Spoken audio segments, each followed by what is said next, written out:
All right, well, the best word to describe this contest tonight between Piedmont and Elk City was ugly, but it was a win just the same, as Piedmont gets a 26-20 victory over the visiting Elks of Elk City. They moved to 2-1 in district play, 4-2 on the season, and this season's turning into a pretty good one for the Wildcats so far as we hit the halfway point. But this game was anything but pretty. Several turnovers, lots of penalties. Piedmont just happened to be the better team on the field tonight. You kind of got a feel for it the very first play of the game. Piedmont gets the ball, Darius Burris, handoff, runs maybe 3-4 yards, and it gets stripped right away. Instantly a turnover, not even a minute into the game.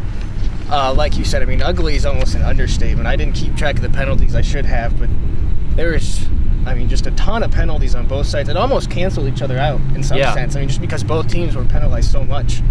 But Piedmont ends up with 6 turnovers on the night, 3 fumbles, 3 interceptions. Elk City had 3 turnovers of their own, a couple of fumbles, and then Jared Brown for Piedmont had an interception key. I think it was the third quarter that helped set up a touchdown for Piedmont. But at the end of the day, a win's a win, and I'm sure that's how Piedmont is gonna look at this one. Yeah, and this was the first game played in some real football weather, as there was definitely a chill in the air, and somewhat of a cold night here at Stout Field. So you wonder if maybe the weather had a little bit something to do with it. But you're right, both teams weren't looking sharp, and this was really going to come down to the team that could put together that good drive late, and Piedmont was the team that was able to do that. Yeah, Piedmont scores a touchdown there in the fourth quarter. Missed the extra point. At the time you wonder, is that going to come back to bite them? They'd already missed, both teams actually had already missed a point after touchdown earlier in the game. Yeah.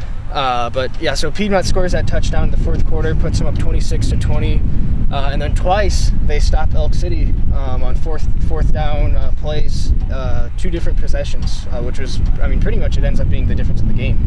Yeah, and the defense was really key there. Yeah. It seems like if you look at the last few games compared to the few games to start the season, turnovers have definitely kind of been an issue for Piedmont. You talked to Coach Church after this one. Was that something he was concerned about? Yeah, I mean, it's obviously anytime you turn the ball over 6 times, it's got to be a concern. There are a couple of the interceptions were kind of what we saw with the Woodward game a few weeks ago, where the ball was a little high on the receiver, bounces off the receiver's hands or defender's hands, gets tipped up in the air, and some of the Elk City defenders were able to catch those instead of a Piedmont receiver. So some of those, you can't really blame on Adams. But at the end of the day, like I said, 6 turnovers is it's frankly an unacceptable number. Yeah. Coach Church gave a lot of praise to the defense. Obviously, the first half kept them. Piedmont's defense kept them in the game, really. After those number of turnovers in the first half, and to go into halftime up 13-13, tied 13-13, and they felt really good about themselves at that point. Yeah, there were turnovers on almost every way possible. There were fumbles, there were straight interceptions, there were tip passes. There was even a fumble that. I don't know. I think Piedmont got hosed a little bit on that call there, where it looked like the ground might have caused the fumble. I don't remember who it was. Maybe Brody Largent or Mitchell McGinnis, one of the two. I think it was one of them. But yeah, Adams throws a pass to him, and I didn't even think he had possession of the football. Yeah, I didn't either. Let alone, so I mean, obviously he doesn't have possession. It's not a fumble. But then when he goes to the ground, is when the ball kind of came out. As the defender hit him when they were going to the ground. I mean, that was a mess, like you said. Hard to blame that one, but I don't know. Interesting night. Yeah, maybe some of the replacement refs were back in their normal duties tonight. But a couple plays later, Piedmont ends up benefiting from a turnover, so a little bit of karma on that play. Well, 4-2. I mean, when you think about where this team started against Deer Creek, obviously, that's really was a tough opponent to start with. But that blowout loss, and to think where they've come now to sit at 4-2, 2-1 in districts. There's still the second half of the season left to play, but Piedmont has put itself in a pretty good position here. Yeah, and a large part of that is the running game. Before we look ahead at all, Darius Burris has another, not quite as monstrous as last week. You're not going to put up 250 rushing yards every week, but 34 carries, 168 yards, 2 touchdowns. Huge effort from him again. Yeah. Stefan Funkhauser has another big night, 8 catches, 99 yards for 2 touchdowns. Next 2 weeks are going to be huge for Piedmont. Yeah. Go on the road to Clinton, and then the following week at Anadarko. Those 2 teams play tonight. And if I remember correctly from what I heard from the score box, Anadarko beat Clinton 28-21. Okay. But those are the 2 top teams in the district.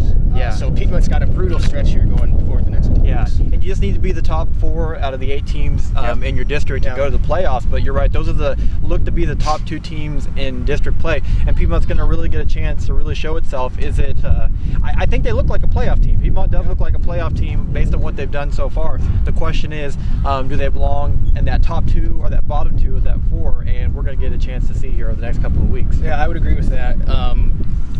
I mean, like I said, those Anadarko and Clinton are 2 very solid football teams. If Piedmont can win one of those games, they got to feel very good about themselves, especially considering both those games on the road. Yeah. And then they finish at home. I think Elgin and Weatherford, I want to say. Maybe it's flip-flop, but I'm pretty sure it's those 2 teams. Yeah. 2 games that are winnable. So potentially you're looking at, what if you split, possibly maybe split these next 2 road games, you're 5-3, and then best case scenario, you're looking at 6-3 at the end of the year for Piedmont. Yeah, well, an ugly win, but a win just the same for Piedmont as they move to 2-1 in district play. And it's probably only going to get colder as the season goes. And because of that, I'm going to wrap things up here. Well, for Ben Chuff and myself, Ben Felder with the Piedmont Citizen, we ask you to encourage you to continue to check with PiedmontDaily.com throughout the week as we get ready for next week's contest. And join us next week on the road in Clinton.